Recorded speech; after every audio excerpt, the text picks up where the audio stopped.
So, I want to speak about barriers. I am totally blind. I've been blind 2009 in January is when I lost my sight. So I've been blind as of January of 2024 for 15 years. Since I lost my sight, my life has changed dramatically.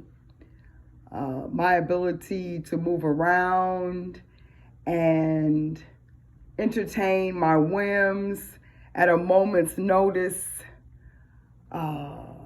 just the image of my own face. I haven't seen my own face in 15 years. I haven't been able to evaluate my outfits or what my shoes look like. Very simple things that I think when you can see, you take for granted, I no longer encounter because of my visual impairment, my total blindness. And those things can be viewed as barriers. I don't view those things as barriers. I think of those things as occupational hazards. The occupation being that I can't see anymore. Visually, optically. I've always had an incredible amount of talent. A lot of talents. Great gifts that I have enjoyed my entire life, including during this void of no sight. The barriers that I am referring to when I say I want to talk about barriers are systematic, system-wide breakdowns. The same level of breakdowns that are associated with any form of discrimination, race, creed, color, religion, sexual orientation, all of these various ways of being come with built-in barriers. Each individual who is facing those barriers, they have an opportunity to overcome the barrier. Oftentimes when I face a barrier, the first thing that I have to do is get over the barrier of insecurity or, a lack of energy, the overwhelm, you almost feel immobilized when once again you face these barriers. With regard to being blind, the barriers extend even to the extent that it's hard for me to operate this YouTube app. It is impossible for me to start a podcast on Spotify. Unless you have a business account, you can forget about trying to gain some assistance with the Zoom app.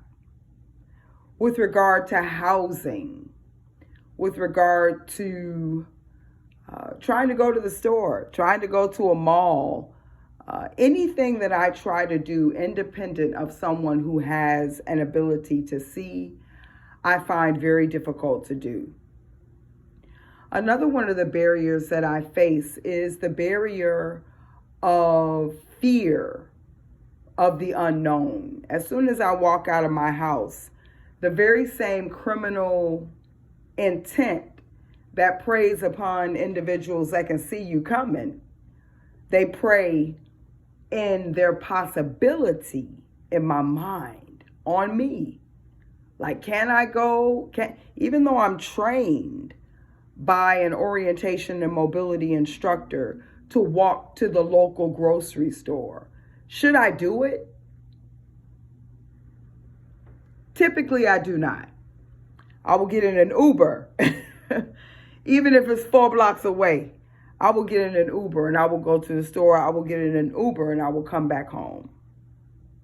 I had my stepdad say to me, I don't think you should be taking these Ubers. He used to drive Uber because, They could take you somewhere you don't even know where you're going.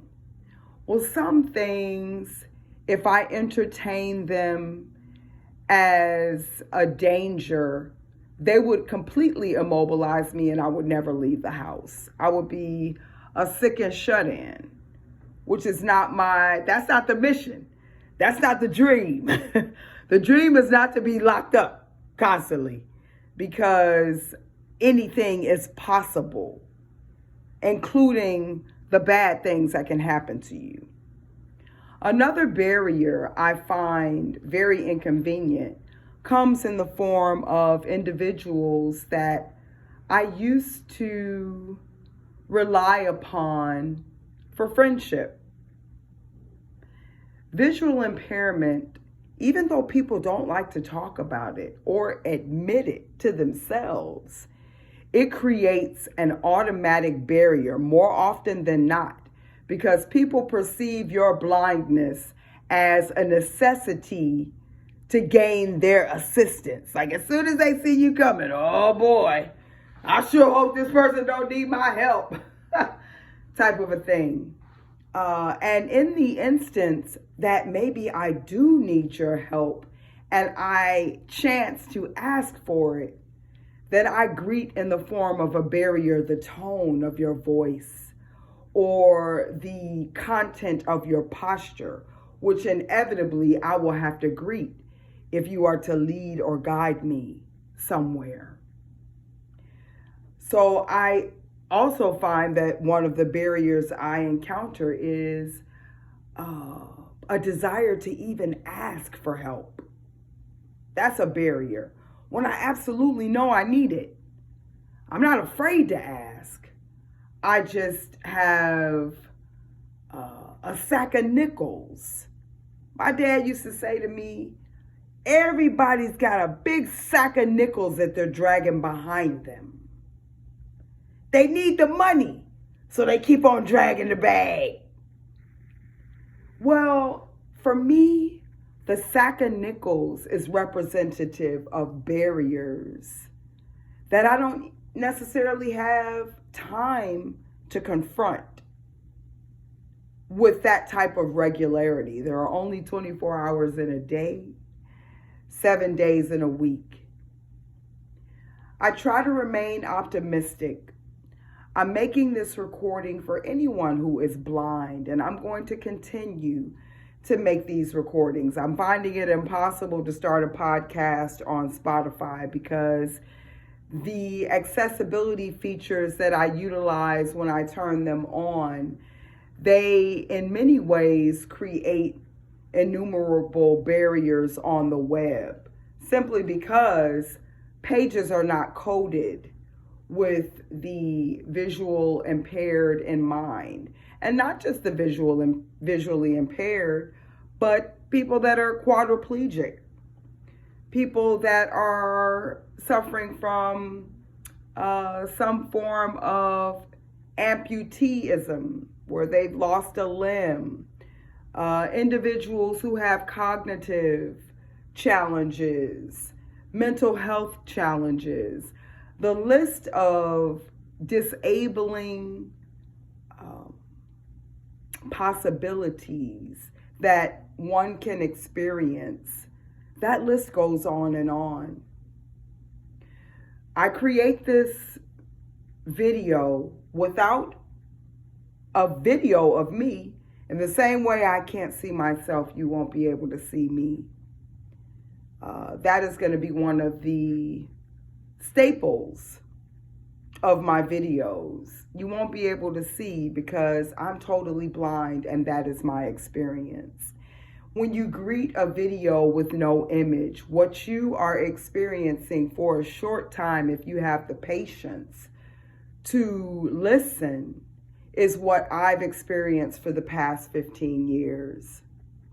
If you try to go to the internet, just as an exercise, as an experiment, if you try to encounter various things in your life, with the exception of trying to walk around in your apartment or something like that, because you can really hurt yourself if you're blindfolded. But if you blindfold yourself and you try to navigate through the web, turning on accessibility features connected to your Android or your iPhone, your iPad, your Mac products, or your IBM products, if you try to navigate these various mediums of information exchange with a blindfold and accessibility features turned on, then you will have a window in to some of the things that I encounter and have encountered for the past 15 years. Regardless of that, I lived with my mother, I believe it was for 6 months. I moved out of my mother's house in June, having lost my sight in January. I lived with my stepmother for 3 weeks. And as soon as I was able, I got my own apartment again. I've been living alone since 2010, or actually 2009 in July to date. I've been living alone. I gain assistance occasionally, but for the most part, I carry the torch with the assistance of a power that is unmanned. You can't even describe. I know I can't describe the power that propels me and is always there for me. I won't give it a name because I don't want to offend. If you understand what I'm talking about, then you understand the gratitude that I feel in spite of the challenges that I have. I'm going to begin to share the experiences that I have and the various topics that are associated with my visual impairment, so that anyone that encounters someone who is blind will have an understanding to a certain extent of what they encounter. All right? My name is Melinda Morgan. Take care.